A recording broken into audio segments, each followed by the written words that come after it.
uma aula de língua portuguesa e hoje nós vamos falar sobre os termos essenciais da oração, que são sujeito e predicado. Vamos relembrar um pouquinho sobre sujeito, os tipos de sujeito. Pegue seu material, seu lápis, seu estojo, faça suas anotações, vamos tirar as dúvidas, responder os exercícios, questionar, perguntar. Vamos lá?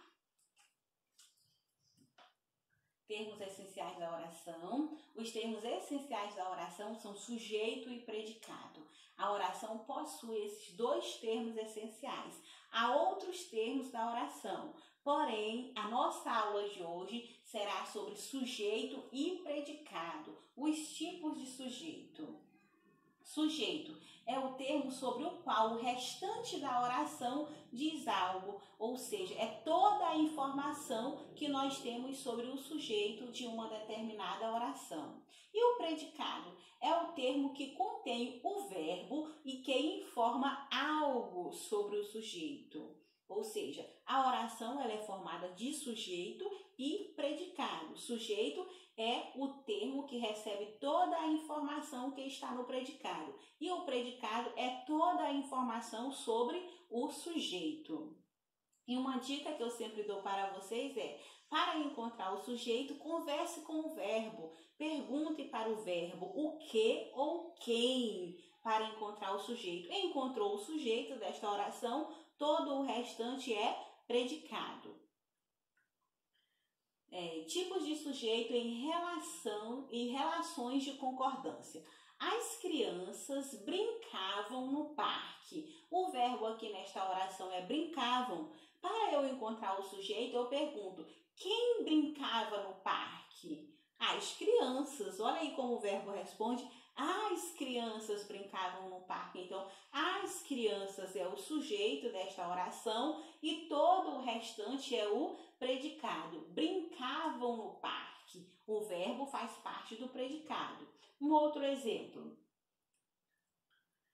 Os alunos do 8º ano são dedicados. Quem são dedicados? Os alunos do 8º ano. Então, os alunos do 8º ano é o sujeito dessa oração e são dedicados é o predicado. Não esqueça, o verbo faz parte do predicado. A dúvida de como encontrar o sujeito, encontre o verbo. Primeiro passo, encontre o verbo ou a locução verbal. Converse com esse verbo, pergunte para ele o que ou quem. Quem brincava no parque? As crianças. O verbo lhe respondeu. Então, as crianças é o sujeito dessa oração. Quem são dedicados? Os alunos do 8º ano. Então, os alunos do 8º ano é o sujeito dessa oração. Agora, nós vamos ver os tipos de sujeito. Sujeito simples é aquele que possui apenas um núcleo, ou seja, quando o verbo se refere a uma só palavra. Olha o exemplo. Pedro viajou. Quem viajou? Pedro.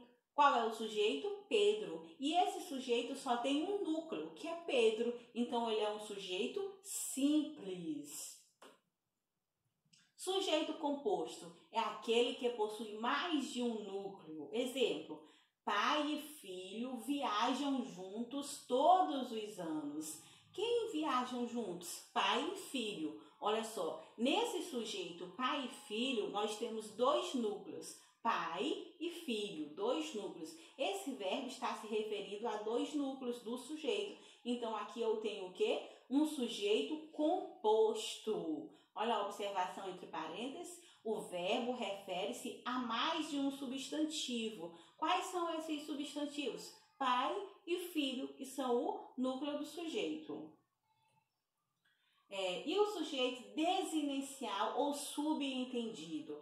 Olha só, desinicial ou subentendido. Subentendido aqui não está claro, não aparece na frase, mas você consegue identificar pela terminação do verbo, pela conjugação do verbo. Antigamente, esse sujeito era chamado de sujeito oculto, tá? Se você lembra do sujeito oculto, é o mesmo sujeito desinicial ou subentendido, tá? É aquele que não está explícito, ou seja, não está claro na oração, mas pode ser determinado pela flexão. O que é a flexão? Número, pessoa do verbo. Exemplo, gosto de viajar todos os anos.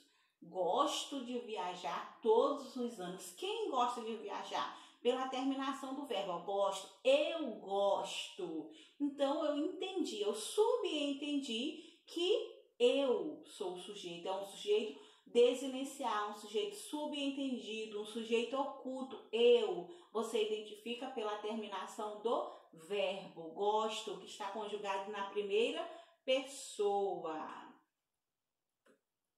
E aqui o sujeito indeterminado, olha só, o nome dele já diz, indeterminado. Você não consegue determinar, saber quem é. É aquele no qual não é possível identificar um referente explícito na oração para a flexão verbal. Pode ser construído por verbo transitivo direto na terceira pessoa do plural. Anunciaram a morte do prefeito. Olha o verbo, anunciaram, conjugado na terceira pessoa do plural. Quem anunciou? Não sabemos, então é o que? Um sujeito indeterminado.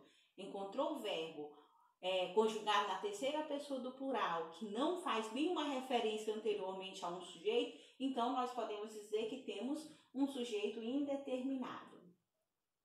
Mais uma dica para sujeito indeterminado. Usar o verbo transitivo indireto, verbo intransitivo ou verbo de ligação flexionado na terceira pessoa do singular, mais o pronome se. Olha só, então nós já sabemos, verbos conjugados na terceira pessoa do plural e verbos conjugados na terceira pessoa do singular, acompanhados da partícula se, do pronome se. Olha o exemplo. Não se fala da morte do prefeito no jornal local. Não se fala. Olha aqui, ó, se fala, o pronome se e o verbo fala, conjugado na terceira pessoa do singular. Não sabemos quem fala. Então, nós temos aqui um sujeito indeterminado. Dicas para o sujeito indeterminado: verbos conjugados na terceira pessoa do plural ou verbos na terceira pessoa do singular acompanhado do pronome se. Tipos de sujeito. Muito bem, pessoal, essa foi a nossa aula, as nossas dicas de como identificar o sujeito, os tipos de sujeitos que nós temos. Espero que vocês tenham tirado dúvidas. Caso ainda surjam dúvidas, me procure, eu estou à disposição, estou esperando todos vocês. Até a nossa próxima aula. Tchau, tchau. Beijos.